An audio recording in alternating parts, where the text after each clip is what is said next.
தரும் நல் மருந்தே என் இயேசுவே, என் இயேசுவே.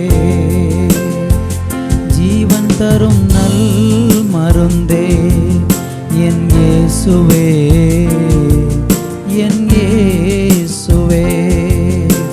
வழியும் சத்தியமும் ஜீவனுமானவர், வழியும் சத்தியமும் ஜீவனுமானவர். நித்திய ஜீவனை நம்மில் தருபவர், நித்திய ஜீவனை நம்மில் தருபவர். ஜீவன் தரும் நல் மருந்தே என் இயேசுவே, என் இயேசுவே.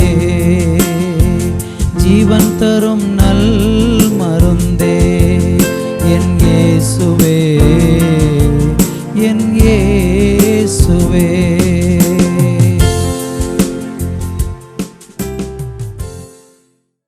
Thoothukudi revival Christian assembly ministries வழங்கும் ஜீவன் தரும் நல்வரது என்ற இந்நிகழ்ச்சிக்கு உங்களை அன்புடன் வரவேற்கிறோம். இன்றைய நிகழ்ச்சி உங்களுக்கும் உங்கள் குடும்பத்திற்கும் ஆசீர்வாதமாக இருக்கும் என்று நாங்கள் நம்புகிறோம். இப்பொழுதும் நமது ஊழியர் கே. சந்தோஷ் அவர்கள் வழங்கும் தேவ செய்தி இதோ உங்களுக்காக.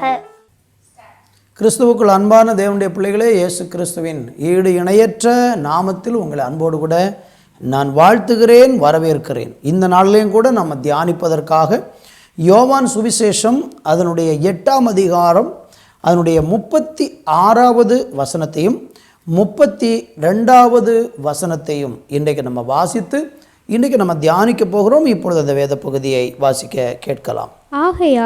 ஆகையால் குமாரன் உங்களை விடுதலையாக்கினால், குமாரன் உங்களை விடுதலையாக்கினால் மெய்யாகவே விடுதலையாவீர்கள், மெய்யாகவே விடுதலையாவீர்கள். சத்தியத்தையும் அறிவீர்கள், சத்தியத்தையும் அறிவீர்கள். சத்தியம் உங்களை விடுதலையாக்கும், சத்தியம் உங்களை விடுதலையாக்கும். அன்பு தேவ பிள்ளைகளை, இந்த நாளிலையும் கூட நம்ம தியானிக்க போவது தேவன் கொடுக்க போகிற அல்லது தேவன் கொடுக்கிற மெய்யான விடுதலையை குறித்து இன்றைக்கு நம்ம சிந்திக்க போகிறோம். கர்த்தருக்கு மகிமை.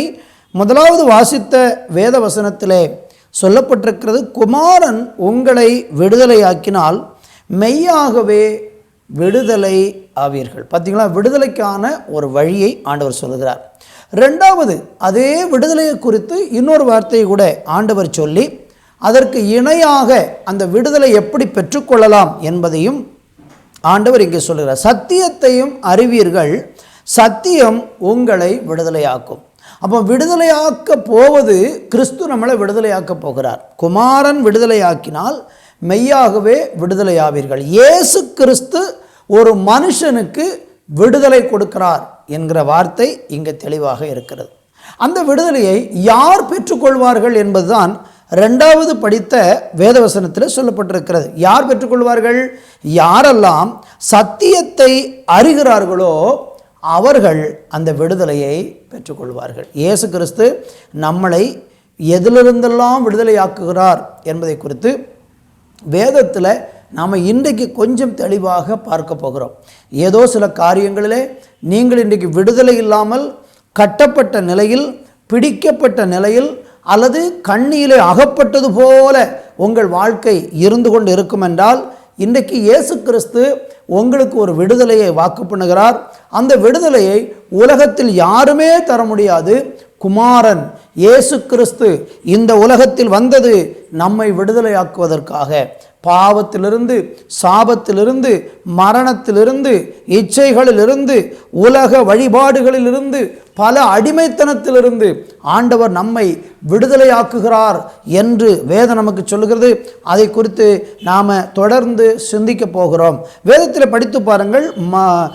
ரோமருக்கு எழுதின நிருபம் 6ஆம் அதிகாரம் அதனுடைய 17வது வசனமும் 18வது வசனத்தையும் நம்ம வாசிக்கும் போது, ரோமர் 6ஆம் அதிகாரம் 17, 18 வசனங்கள். முன்னே நீங்கள் பாவத்திற்கு நன்றாய் கவனிக்கணும். முன்னே நீங்கள் பாவத்திற்கு அடிமைகளாய் இருந்தீர்கள். இப்பொழுதும் உங்களுக்கு ஒப்புவிக்கப்பட்ட உபதேச சட்டத்திற்கு நீங்கள் மனப்பூர்வமாய் கீழ்ப்படிந்ததினாலே தேவனுக்கு ஸ்தோத்திரம். பாவத்தினின்று நீங்கள் பாவத்திலிருந்து விடுதலையாக்கப்பட்டு நீதிக்கு அடிமைகளான. நன்றாக கவனிக்க வேண்டும். ஆண்டவராகிய இயேசு கிறிஸ்து ஒரு மனிதனுக்கு எதிலிருந்து விடுதலை கொடுக்கிறார் என்று இந்த வேத வார்த்தை நமக்கு தெள்ள தெளிவாக கற்றுக் கொடுக்கிறது. எதிலிருந்து விடுதலையாக்குறார் பாருங்க. பாவத்தில் நின்று நீங்கள் விடுதலையாக்கப்பட்டு நீதிக்கு அடிமைகளானீர்கள் என்று சொல்லப்பட்டிருக்கிறது. பார்த்தீங்களா, இன்றைக்கு மனிதர்கள் விடுதலையாக வேண்டிய ஒரு காரியம் என்ன? பாவ அடிமைத்தனத்திலிருந்து மனிதன் விடுதலையாக வேண்டும். அப்படியே நல்லா கவனிங்க. குமாரன் விடுதலையாக்கினால் மெய்யாகவே விடுதலையாவீர்கள் என்று சொன்னாரே, அந்த குமாரனாகிய இயேசு கிறிஸ்து ஒவ்வொரு மனுஷனையும் பாவ அடிமைத்தனத்தில் இருந்து அவர் நம்மை விடுதலையாக்கும்படியாகவே இந்த உலகத்திற்கு வந்தார். அன்பு கர்த்தருடைய பிள்ளைகளே, இந்த வார்த்தையை கேட்டுக்கொண்டிருக்கிற நீங்கள் யாராகிலும் பாவத்தில் பிடிக்கப்பட்டு பாவத்திலிருந்து ஒரு விடுதலை இல்லாமல் பாவ அடிமைத்தனத்தில் சிக்கி நீங்கள் ஆரம்பத்திலே அந்த பாவத்தை விளையாட்டாக செய்ய தொடங்கி அது நாளுக்கு நாள் உங்களுக்குள்ளே அது ஒரு விளையாட்டாக இருந்தது, ஒரு பழக்கமாக மாறி அந்த பழக்கம் கொஞ்ச நாள் கழித்து உங்களை அடிமைப்படுத்தி இப்பொழுது நீங்கள் விடுதலையாக விரும்புகிறீர்கள். ஆனால் உங்களாலே அது உங்களை விடாதபடிக்கு உங்களை அடிமைப்படுத்தி வைத்திருக்கிற ஒரு நிலையிலே அந்த பாவத்தை நீங்கள் விட்டு ஓடி வர நினைத்தாலும் உங்களாலே வர முடியாமல் இன்றைக்கு அடிமைப்பட்டு கொண்டு அதிலேயே வாழ்ந்து அதிலேயே வேதனைப்பட்டு அதனுடைய விளைவுகளை எல்லாம் அனுபவித்து நீங்கள் இன்றைக்கு துன்பம் அனுபவித்து கொண்டிருக்கிறீர்கள் என்று சொன்னால் நான் உங்களுக்கு சொல்ல விரும்புகிறேன், ஆண்டவராகிய இயேசு கிறிஸ்து பாவத்தில் இருந்து உங்களுக்கு விடுதலை கொடுக்க அவர் வல்லவராக இருக்கிறார். எப்படிப்பட்ட பாவமானாலும் சரிதான், எவ்வளவு பெரிய பாவமானாலும் சரிதான், அந்த பாவத்திலிருந்து இயேசு கிறிஸ்து உங்களுக்கு விடுதலை தர வல்லவராக இருக்கிறார். ஒருவேளை நீங்கள் நினைக்கலாம், நான் இப்படி ஒரு பாவ பழக்கத்தில் இருக்கிறேன், இதிலிருந்து எனக்கு ஏன் விடுதலை தேவை, நான் அதிலேயே வாழப்போகிறேன், அந்த பாவத்தில் எனக்கு இருக்கிற சந்தோஷம் நன்றாக இருக்கிறது என்று சொல்லி அந்த பாவத்தின் சந்தோஷத்தில் நீங்கள் வாழ்ந்து கொண்டு இருப்பீர்கள் என்றால் அந்த பாவம் எவ்வளவு கொடுமையானது, கொடியது, அது உங்கள் வாழ்க்கையை எவ்வளவு தூரம் பாதிக்கிறது என்பதை நம்ம வேதத்தில் படிக்கும் பொழுது வேதம் நமக்கு சொல்லுகிறது. அதே 6ஆம் அதிகாரம் 23வது வசனத்தை வாசிக்கும் போது வேதம் சொல்லுகிறது, பாவத்தின் சம்பளம் மரணம், தேவனுடைய கிருபை வரமோ நம்முடைய கர்த்தராகிய இயேசு கிறிஸ்துவினால் உண்டான நித்திய ஜீவன் என்று சொல்லப்பட்டிருக்கிறது. என்னை கவனித்துக் கொண்டிருக்கிற அன்பு சகோதர சகோதரிகளே, பாவத்தின் சம்பளம் மரணம் என்று சொல்லப்பட்டிருக்கிறது. யாரெல்லாம் பாவத்தில் இன்றைக்கு பிடிக்கப்பட்டு விடுதலை இல்லாமல் பாவ அழுக்கிலே பாவ சேற்றிலே தங்களுடைய வாழ்க்கையை கெடுத்து கொண்டிருக்கிறார்களோ, குடிக்கு அடிமையாக இருக்கிறார்களோ, இன்னும் பலவிதமான அசுத்தத்திற்கு அடிமையாக இருக்கிறார்களோ, வேசித்தனம் விபச்சாரம் போன்ற பாவத்துக்கு அடிமையாக இருக்கிறார்களோ, இன்னும் எந்தெந்த விதத்திலான பாவங்களுக்கெல்லாம் ஒரு மனிதன் அடிமையாக இருக்கிறானோ அந்த பாவத்திற்கு ஒரு சம்பளம் இருக்கிறது. வேதம் சொல்லுகிறது அந்த பாவத்தின் சம்பளம் மரணம் என்று சொல்லப்பட்டிருக்கிறது. பாவத்தின் சம்பளம் மரணம். அந்த பாவத்துக்கு ஒரு பயங்கர விளைவு. அது என்ன மரணம் தெரியுமா? நித்திய மரணம், நிரந்தரமான மரணம். நரக அக்கினியிலே அவனுடைய ஆத்துமா நித்திய காலமாக வேதனைப்படக்கூடிய ஒரு கொடிய மரணமாக வேதம் பாவத்தின் சம்பளம் மரணம் என்று சொல்லப்பட்டிருக்கிறது. எனவே இன்றைக்கு உங்களுக்கும் எனக்கும் பாவத்திலிருந்து ஒரு விடுதலை தேவை. ஆண்டவராகிய இயேசு கிறிஸ்துவை சொந்த இரட்சகராக ஏற்றுக்கொண்ட என்னுடைய 17வது வயதில் நான் பாவத்தின் அடிமைத்தனத்திலிருந்து விடுதலை பெற்றேன். விடுதலை பெற்ற நான் இன்றைக்கு வரைக்கும் அந்த பாவத்திலே ஆமென் விழுந்து போகாதபடி, பாவத்திலே மாண்டு போகாதபடி, பாவத்திலே அழிந்து போகாதபடிக்கு இன்றைக்கு ஆண்டவர் அவருடைய குமாரன் என்னை விடுதலையாக்கிறபடியினாலே ஓ ஸ்தோத்திரம், அந்த பாவத்தின் அடிமைத்தனத்திலிருந்து விடுதலை கிடைத்திருக்கிறது. அதுக்கு முந்தின வசனத்தை படிக்கும் பொழுது 22வது வசனம், ரோமர் 6:22வது வசனத்தை இப்பொழுது நம்ம வாசிக்க கேட்கலாம். இப்பொழுது நீங்கள் பாவத்தினின்று விடுதலையாக்கப்பட்டு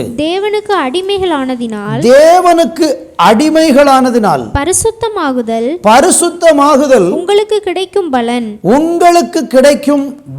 முடிவோ நித்திய ஜீவன். அன்பு தேவ பிள்ளைகளை கவனிங்கள். ஒரு மனுஷனுக்கு பாவத்திலிருந்து இயேசு கிறிஸ்து விடுதலை கொடுத்து விட்டார் என்றால், ஒரு மனிதன் இயேசு கிறிஸ்துவினாலே பாவத்திலிருந்து விடுதலை பெற்று விட்டான் என்றால் அவனுக்கு கிடைக்கிற ஆசீர்வாதத்தை பாருங்க. நீங்கள் பாவத்தினின்று விடுதலையாக்கப்பட்டு தேவனுக்கு அடிமைகளானதுனால பரிசுத்தமாகுதல் உங்களுக்கு கிடைக்கும் பலன் முடிவு நித்திய ஜீவன் என்று சொல்லப்பட்டிருக்கிறது. ஆனால் பாவத்தின் சம்பளம் என்ன? மரணம், முடிவு மரணம். ஆனால் ஸ்தோத்திரம், இயேசு கிறிஸ்துவின் நாமத்தினாலே பாவத்திலிருந்து விடுதலை பெற்றால் அவனுக்கு வேதம் சொல்லுகிறது ஒரு நித்திய வாழ்வை, நித்திய ஜீவனை ஆண்டவர் வைத்திருக்கிறாராம். எனவே தான் இந்த நாட்களிலே இந்த வார்த்தையை கவனித்து கொண்டிருக்கிற சகோதர சகோதரிகளே, தேவனுடைய பிள்ளைகளே, அன்பு வாலிப தம்பி தங்கச்சி, உன்னுடைய வாழ்க்கையில் நீ பாவத்திலிருந்து விடுதலை பெற வேண்டியதனுடைய அவசியத்தை நன்றாக புரிந்துகொள். பாவம் சாதாரணமானதல்ல. அது இந்த உலகத்தில் வாழும்போது உன் வாழ்க்கையை அழித்துவிடும். மாத்திரமல்ல, மரணத்துக்கு பிறகு நித்திய வாழ்விலையும் உன்னுடைய வாழ்க்கையை நரகாக்கினை ஆக்கிவிடும். எனவே இன்றைக்கு பாவத்தில் இருந்து ஒரு விடுதலை இந்த நாட்களிலே நமக்கு தேவையாக இருக்கிறது. கர்த்தருக்கு மகிமை உண்டாகட்டும். அதில் நீங்கள் படித்து பார்த்தீங்கன்னா அதனுடைய 20வது வசனம், 6ஆம் அதிகாரம் 20வது வசனம் சொல்லுகிறது, பாவத்திற்கு நீங்கள் அடிமைகளாயிருந்த காலத்தில் நீதிக்கு நீங்கினவனாயிருந்தீர்களே. அன்பு தேவனுடைய பிள்ளைகளே, அதே யோவான் சுவிசேஷத்திலே 8ஆம் அதிகாரம் 34வது வசனத்தை வாசிக்கும் பொழுது இயேசு அவர்களுக்கு பிரதியுத்தரமாக பாவம் செய்கிறவன் எவனும், நன்றாக கவனிக்க வேண்டும், பாவம் செய்கிற எவனும் பாவத்துக்கு அடிமையாயிருக்கிறான் என்று மெய்யாகவே உங்களுக்கு சொல்லுகிறேன். நல்லா கவனிங்க. பாவம் செய்கிற மனுஷன் பாவத்திற்கு அடிமையாயிருக்கிறான். அதனால தான் இயேசு சொன்னார், குமாரன் விடுதலையாக்கினால் மெய்யாகவே நீங்கள் விடுதலையாவீர்கள் என்று இயேசு சொல்வதற்கு காரணம் என்னவென்றால், பாவத்திற்கு அடிமையாயிருக்கிற மனுஷன் அவன் எப்படி இருக்கிறான் பாருங்க. பாவம் செய்கிற மனுஷன் பாவத்துக்கு அடிமையாக இருக்கிறான். நீங்கள் எந்த பாவத்தை அவளோடு செய்கிறீர்களோ அதற்கு நீங்கள் அடிமை. அந்த பாவத்திலிருந்து உங்களுக்கு விடுதலை தேவை, அந்த பாவத்திலிருந்து உங்களுக்கு மீட்பு தேவை. அதற்கு நீங்கள் எங்கு போனாலும் உங்களுக்கு விடுதலை கிடைக்காது. உங்களை பாவத்திலிருந்து விடுதலையாக்க இந்த உலகத்தில் யாராலுமே முடியாது. இன்றைக்கி பலரும் பல காரியங்களை சொல்வார்கள். அதை செய்தால் பாவத்திலிருந்து விடுதலை கிடைக்கும், இதை செய்தால் பாவத்திலிருந்து விடுதலை கிடைக்கும், நிறைய நற்கிரியைகள் செய்தால் பாவத்திலிருந்து விடுதலை கிடைக்கும், அல்லது மரித்த பிறகு சில காரியங்களை கர்மங்களை செய்தால் பாவத்திலிருந்து விடுதலை கிடைக்கும். எதிலையும் விடுதலை கிடைக்காது. விடுதலைக்கு ஒரே ஒரு வழி இந்த உலகத்திலே கர்த்தராகிய இயேசு கிறிஸ்து மாத்திரமே. எனவே இன்றைக்கு பாவத்திலிருந்து ஒரு விடுதலையை இயேசு கிறிஸ்து தர விரும்புகிறார். அதற்கு நீங்கள் என்ன செய்ய வேண்டும்? 1 யோவானுக்கு எழுதின நிருபத்தில் நம்ம வாசிக்கும் போது அந்த பாவத்திலிருந்து உள்ள விடுதலைக்கு நம்ம செய்ய வேண்டியது என்னவாம் என்று நாங்கள் படித்து பார்த்தீங்கன்னா 1ஆம் அதிகாரம் அதனுடைய 9வது வசனம் இப்படியாக சொல்லுகிறது, நம்முடைய பாவங்களை நாம் அறிக்கையிட்டால் பாவங்களை நமக்கு மன்னித்து எல்லா அநியாயத்தையும் நீக்கி நம்மை சுத்திகரிப்பதற்கு அவர் உண்மையும் நீதியும் உள்ளவராக இருக்கிறார். அன்பு தேவனுடைய பிள்ளைகளே, இயேசு கிறிஸ்துவினிடத்தில் வந்து உங்களுடைய பாவத்தை நீங்கள் அறிக்கை செய்து, நான் ஒரு பாவியாக இருக்கிறேன், என் வாழ்க்கையில் நிறைய பாவம் இருக்கிறது, அந்த பாவம் உலகத்துக்கு தெரியலை, உறவுகளுக்கு தெரியலை, மனைவிக்கு தெரியலை, கணவனுக்கு தெரியலை, யாருக்குமே தெரியாது, ஆனால் என்னுடைய ரகசிய வாழ்க்கையில் பாவம் இருக்கிறது, நான் அந்த பாவத்திலிருந்து விடுதலையாக வேண்டும் என்று நான் விரும்புகிறேன் என்று நீங்கள் சொல்வீர்கள் என்றால் இன்றைக்கு இயேசு கிறிஸ்துவினிடத்தில் வந்து ஆமென் என்ன செய்ய வேண்டுமாம்? நம்முடைய பாவங்களை அறிக்கையிட வேண்டும். ஆண்டவரே, நான் ஒரு பாவி, என்னுடைய பாவத்தை மன்னித்து என்னை பரிசுத்தமாக்கும் என்று சொல்லி இயேசு கிறிஸ்துவின் அண்டையிலே நீங்கள் வந்து உங்களுடைய பாவங்களை மனப்பூர்வமாக மனம் திறந்து என்னை மன்னியும் என்று நீங்கள் கேட்டால் பாவங்களை நமக்கு மன்னித்து எல்லா அநியாயத்தையும் நீக்கி நம்மை சுத்திகரிப்பதற்கு அவர் உண்மையும் நீதியும் உள்ள தேவனாக இருக்கிறார். எனவே இந்த நாட்களிலே உங்களுக்கு பாவத்திலிருந்து ஒரு விடுதலை அவசியமாக இருக்கிறது, ரொம்ப அவசியமாக இருக்கிறது, உடனே அவசியமாக இருக்கிறது. தாமதம் பண்ணக்கூடாது. பாவம் நம்மளை அழித்து போடும். அது நம்மளை அழித்து நம்மளை நரகாக்கினிக்கு கொண்டு போகிறதுக்கு முன்பாக அந்த பாவத்திலிருந்து விடுதலை பெற வேண்டும். அந்த விடுதலைக்குத்தான் இந்த உலகத்திலே இயேசு கிறிஸ்து வந்தார். அதான் சொல்லப்பட்டிருக்குது, குமாரன் விடுதலையாக்கினால் நீங்கள் மெய்யாகவே விடுதலை ஆவீர்கள் என்று சொல்லப்பட்டிருக்கிறது. அப்போ இயேசு கிறிஸ்து இந்த உலகத்தில் விடுதலையாக்க வந்தது எதற்காக என்றால், பாவத்திலிருந்து நம்மளை விடுதலையாக்கும்படியாக வந்தார் என்று நம்ம பார்க்க முடிகிறது. ரெண்டாவதாக நம்ம படிக்கும் பொழுது இயேசு கிறிஸ்து பாவத்திலிருந்து நமக்கு விடுதலை கொடுக்கிறார். ரெண்டாவது, மரணத்துக்குள்ளிருந்து அல்லது மரணத்தின் அடிமைத்தனத்திலிருந்து இயேசு நமக்கு விடுதலை கொடுக்கிறாராம். எபிரேயர் நிருபத்திலே வாசிக்கும்போது 2ஆம் அதிகாரம் 14, 15 ஆகிய வசனங்களை வாசிக்க கேட்கலாம். ஆதலால் பிள்ளைகள் மாம்சத்தையும் இரத்தத்தையும் உடையவர்களாயிருக்க அவரும் அவர்களைப் போல மாம்சத்தையும் இரத்தத்தையும் உடையவரானார். மரணத்திற்கு அதிகாரியாகிய பிசாசானவனை தமது மரணத்தினாலே அழிக்கும்படிக்கு ஜீவகாலம், நன்றாக கவனியுங்கள், ஜீவகாலமெல்லாம் மரண பயத்தினாலே அடிமைத்தனத்துக்குள் ஆனவர்கள் யாவரையும் விடுதலை பண்ணும்படிக்கு மரண பயத்திற்குள் ஆனவர்களை விடுதலை பண்ணும்படியாக அப்படி ஆனார் என்று சொல்லப்பட்டிருக்கிறது. என்னை கவனித்துக் கொண்டிருக்கிற சகோதர சகோதரிகளே, தேவனுடைய பிள்ளைகளே, இந்த நாளிலே இயேசு கிறிஸ்து எதிலிருந்து விடுதலை கொடுக்கிறாராம் பாருங்கள். அவர் மரண பயத்தினாலே அடிமைத்தனத்திற்குள்ளான யாவரையும் அவர் விடுதலை பண்ணும்படியாகவே இயேசு கிறிஸ்து இந்த உலகத்திற்கு வந்தார். குமாரன் அதிலிருந்து தான் நமக்கு விடுதலை கொடுக்கிறார். மரண பயத்திலிருந்து, மரணத்தின் அடிமைத்தனத்திலிருந்து இயேசு கிறிஸ்து ஒரு மனுஷனுக்கு விடுதலை கொடுக்கிறார். வேதத்தில் படிக்கும்போது 2 விதமான மரணங்களை குறித்து சொல்லப்பட்டிருக்கிறது. ஒன்று சரீரப்பிரகாரமான மரணம். ஆதாம் தேவனுக்கு விரோதமாக ஆதாம் ஏவாள் பாவம் செய்தபோது அந்த ஆதாம் ஏவாளுக்கு மரணம் ஒரு தண்டனையாக, ஒரு சிக்ஷையாக அவர்களுக்கு கொடுக்கப்பட்டது. மனிதனை தேவன் முதலாவது படைக்கும் பொழுது அவன் மரிக்காமலே இருக்க வேண்டும் என்று சொல்லித்தான் ஆண்டவர் படைத்தார்.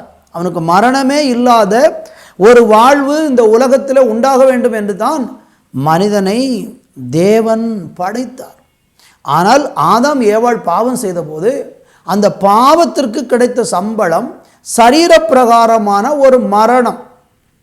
அந்த சரீரம் மரித்து அந்த சரீரம் மண்ணோடு மண்ணாக மறைந்து போகும்படியாக மரணம் அவர்களுக்கு கொடுக்கப்படும். இது முதலாவது மரணம். இது எல்லா மனுஷனுக்கும் உண்டு. ஆதாமின் சந்ததியாக உலகத்தில் பிறந்த முதல் மனுஷனாகி ஆதாம் ஏவாளுக்கு பிறந்த அத்தனை மனிதர்களுக்கும் சரீரத்தில் மரணம் என்பது உண்டு. மரணம் இல்லாமல் யாருமே இந்த உலகத்தை விட்டு போனதே கிடையாது. எல்லாரும் மரித்தார்கள். எல்லா மனுஷனுக்கும் மரணம் நியமிக்கப்பட்டது. ஆனால் 2வது ஒரு மரணத்தை குறித்து வேதம் சொல்லுகிறது. 2ஆம் மரணம். 2ஆம் மரணம் என்ன என்று நீங்கள் பார்த்தீங்கன்னா, அது பயங்கரமான வேதனை. அது ஆத்துமாவிலே உண்டாகிற நித்திய காலமாய் ஒரு மனிதனுக்கு உண்டாகக்கூடிய மரணம் 2ஆம் மரணம் என்று சொல்லப்பட்டிருக்கிறது. என்னுடைய வார்த்தையை கவனித்து கொண்டிருக்கிற அன்பு தேவ பிள்ளைகளே, வெளிப்படுத்தின விசேஷத்திலே நீங்கள் வாசித்து பார்த்தீங்கன்னா அங்கே ஒரு வசனம் இருக்கிறது 2ஆம் மரணத்தை குறித்து. அதனுடைய 20ஆம் அதிகாரம், அந்த வெளிப்படுத்தின 20ஆம் அதிகாரம் 14, 15 ஆகிய வசனங்களை இப்பொழுது வாசிக்க கேட்கலாம். அப்பொழுது மரணமும் பாதாளமும் அக்கினி கடலிலே தள்ளப்பட்டன. இது 2ஆம் மரணம். நல்லா கவனிங்களா, இதுதான் 2ஆம் மரணம் என்று சொல்லப்பட்டிருக்கிறது. அக்கினியும் அல்லது மரணமும் பாதாளமும் அக்கினி கடல்ல தள்ளப்பட்டது. அக்கினி கடல்ல போய் விழுகிறதற்கு பேர் தான் 2ஆம் மரணம். ஆனால் இங்கே பாதாளமும் அக்கினி கடலும் என்ன செய்யப்பட்டதான் பாருங்க. மரணமும் பாதாளமும் அக்கினி கடல்லே தள்ளப்பட்டது. மரணத்தை கர்த்தர் அங்கே இல்லமாக்குறார். யாருக்காக இதை செய்கிறாரு? இந்த 2ஆம் மரணம் யாருக்கு இல்லை என்று பார்த்தீங்கன்னா, தேவனை அறிந்து கொண்ட பிள்ளைகளுக்கு அந்த இரண்டாம் மரணம் இல்லை. அடுத்த வசனம் சொல்லப்பட்டிருக்கு, ஜீவ புஸ்தகத்தில் எழுதப்பட்டவனாக காணப்படாதவன் எவனோ அவன் அக்கினி கடலிலே தள்ளப்படுவான். இரண்டாம் மரணம் என்று சொல்லும்போது அது நரகத்தை குறிக்கிற ஒரு வார்த்தை. இந்த இரண்டாம் மரணம் எல்லாருக்கும் இல்லை. இந்த இரண்டாம் மரணம் வேண்டாம். அந்த அக்கினி கடலில் போய் நான் நித்திய காலமாக அழிந்து நித்திய காலமாக வேதனைப்பட்டு நித்திய காலம் முழுவதும் அந்த நரக வேதனையில் நான் விழ வேண்டாம். நான் இந்த பூமியில் இருக்கும்போதே என் பாவம் மன்னிக்கப்பட்டு நித்திய மரணத்துக்கு நான் தப்பணும்னு சொன்னால் ஒரே ஒரு வழி இருக்கிறது. இயேசு கிறிஸ்துவை இரட்சகராக யாரெல்லாம் ஏற்றுக்கொள்ளுகிறார்களோ அவர்கள் ஒவ்வொருவருக்கும் இரண்டாம் மரணம் என்கிற அக்கினி கடல் கிடையாது, அக்கினி நரகம் கிடையாது. எனவே தான் சொல்லப்பட்டிருக்கிறது, மரணமும் பாதாளமும் அக்கினி கடலிலே தள்ளப்பட்டது. இது இரண்டாம் மரணம். உங்களுடைய பெயர் ஜீவ புஸ்தகத்தில் எழுதப்பட வேண்டும். பாவங்கள், யாருடைய பாவங்கள் எல்லாம் இயேசு கிறிஸ்துவின் இரத்தத்தினாலே மன்னிக்கப்படுகிறதோ அந்த மனிதனுடைய பெயர் ஜீவ புஸ்தகத்தில் எழுதப்படும். அந்த ஜீவ புஸ்தகத்தில் பெயர் யாருக்கெல்லாம் இல்லையோ அவர்கள் நரகத்துக்கு போவார்கள் என்று வேதம் நமக்கு சொல்கிறது. எனவே இந்த நாட்களிலேயும் கூட என்னை கவனித்து கொண்டிருக்கிற தேவனுடைய பிள்ளைகளே, மரணத்திலிருந்து குமாரன் நம்மை விடுதலையாக்கும்படியாக வந்திருக்கிறார். அதான் சொல்லப்பட்டிருக்கிறது, குமாரன் விடுதலையாக்கினால் நீங்கள் மெய்யாகவே விடுதலையாவீர்கள். மரணத்திலிருந்து ஒரு விடுதலை உங்கள் வாழ்க்கையில். இன்றைக்கு இந்த அடிமைத்தன இச்சைகளிலிருந்து உங்களுக்கு விடுதலை வேண்டுமா? அந்த விடுதலையை ஆண்டவராகிய இயேசு கிறிஸ்து மாத்திரம்தான் உங்களுக்கு எனக்கு தர முடியும். அதற்கு ஒரே ஒரு வழி, இயேசு கிறிஸ்துவை உங்கள் வாழ்வில் நீங்கள் ஏற்றுக்கொண்டால் இந்த அடிமைத்தன இச்சைகளிலிருந்து எளிமையாக நீங்கள் விடுதலை பெறலாம். நீங்கள் எத்தனையோ முறை முயற்சி பண்ணியிருப்பீங்க. சுய கட்டுப்பாடு, உங்கள் சரீரத்தை அடக்கி நீங்கள் உடம்பை வருத்தி நல்லா சாப்பிடாம உங்களையே நீங்கள் ஒடுக்கி நான் எப்படியாகிலும் நல்லா மாறிடணும், நான் அடிமைத்தனத்திலிருந்து விடுதலை ஆயிரணும், இச்சைகளிலிருந்து விடுதலை ஆயிரணும்னு சொல்லி முயற்சி பண்ணிங்க, முடியலை. இயேசு கிறிஸ்து மாத்திரம்தான் நம்மளை விடுதலையாக்க முடியும். கலாத்தியர்கள் நிருபம் 4ஆம் அதிகாரம் 3வது வசனத்தில் வாசிக்கும்போது வேதம் நமக்கு சொல்லுகிறது, உலக வழிபாடுகளிலிருந்து தேவன் நமக்கு விடுதலை தருகிறார். வாசிக்க கேட்போம். 4ஆம் அதிகாரம் 3வது வசனம். அப்படியே நாமும் சிறு பிள்ளைகளாய் இருந்த காலத்தில் இவ்வுலகத்தின் வழிபாடுகளுக்கு அடிமைப்பட்டவர்களாய் இருந்தோம். பார்த்தீங்களா? உலகத்தின் வழிபாடுகளுக்கு அடிமைப்பட்டவர்களாய் இருந்தோம். சில மனிதர்கள் எதில் அடிமையா இருக்கிறாங்க? உலக வழிபாடுகள். உலகத்தில் அது இது தேவையில்லாத காரியங்கள், கர்மங்கள், அது இதுன்னு செய்து உலக பிரகாரமான மக்கள், உலக மக்கள் எப்படியெல்லாம் வாழ்கிறாங்களோ அது மாதிரியெல்லாம் வாழ்ந்து அடுத்தவங்க செய்கிறத பார்த்துட்டு அப்படியே வழக்கங்கள், பழக்க வழக்கங்களுக்கெல்லாம் அடிமையாகி உலக வழிபாடுகளுக்கு அடிமையாக இருக்கிறாங்க.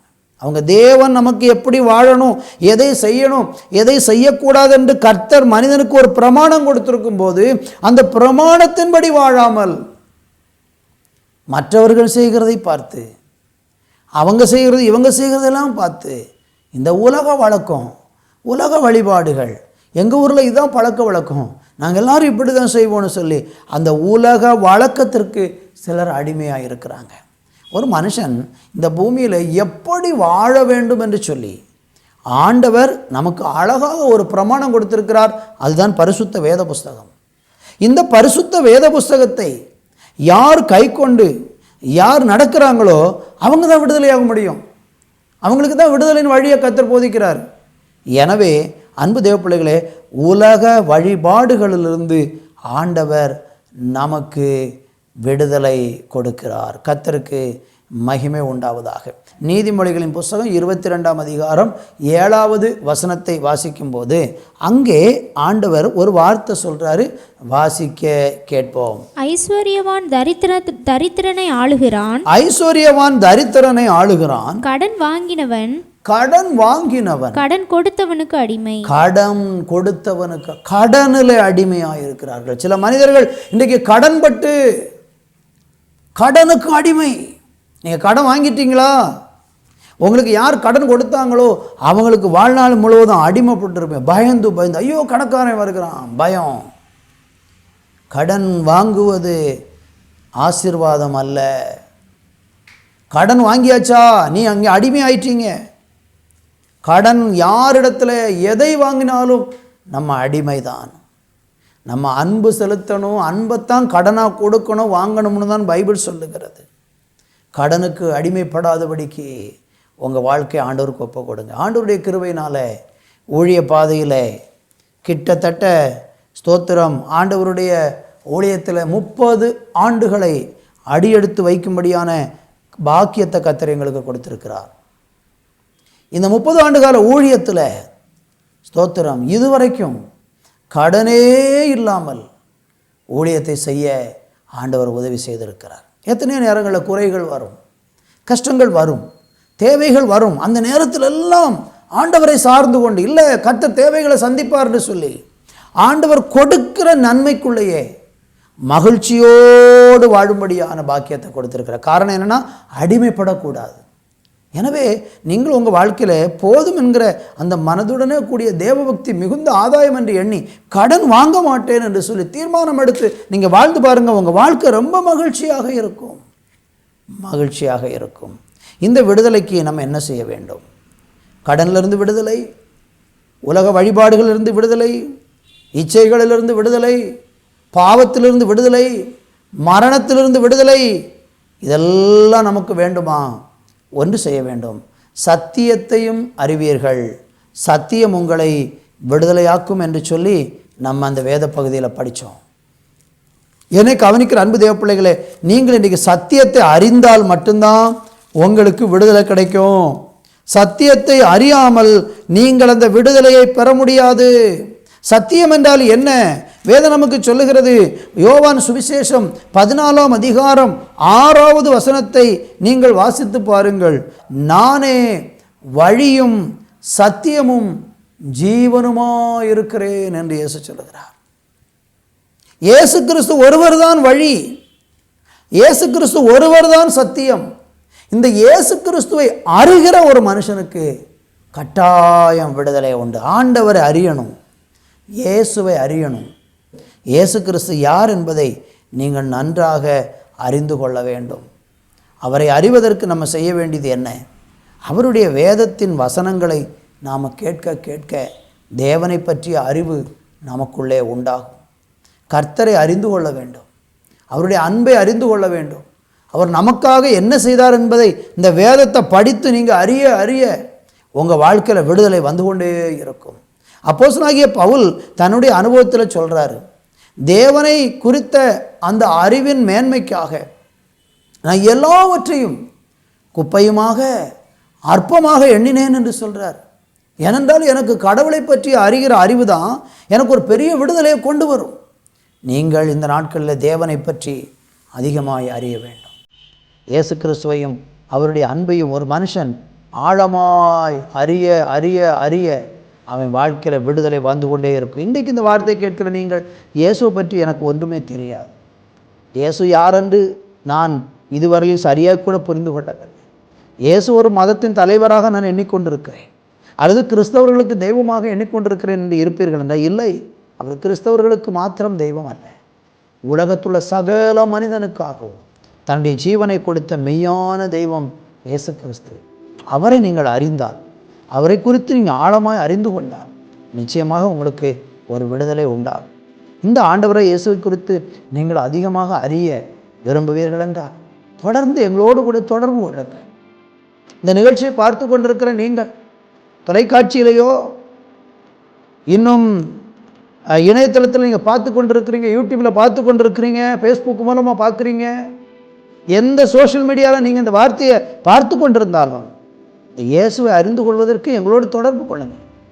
எங்களோடு கூட தொடர்பு கொண்டால் நாங்கள் உங்களுக்கு இயேசுவை குறித்து இன்னும் அதிகமாய் சொல்ல, உங்களுக்காக ஜெபிக்க நாங்கள் ஆயத்தமாக இருக்கோம். எனவே இன்றைக்கு இயேசு கிறிஸ்து உங்களுக்கு ஒரு விடுதலை தரப்போகிறார். நான் உங்களுக்காக ஜெபிக்க விரும்புகிறேன். என்னோடு கூட சேர்ந்து நீங்களும் ஜெபிக்க உங்களை ஒப்பு கொடுப்பீங்களா?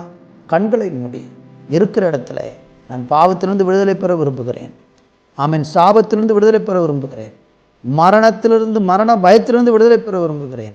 கடனிலிருந்து விடுதலை பெற விரும்புகிறேன். இச்சைகளிலிருந்து விடுதலை பெற விரும்புகிறேன்.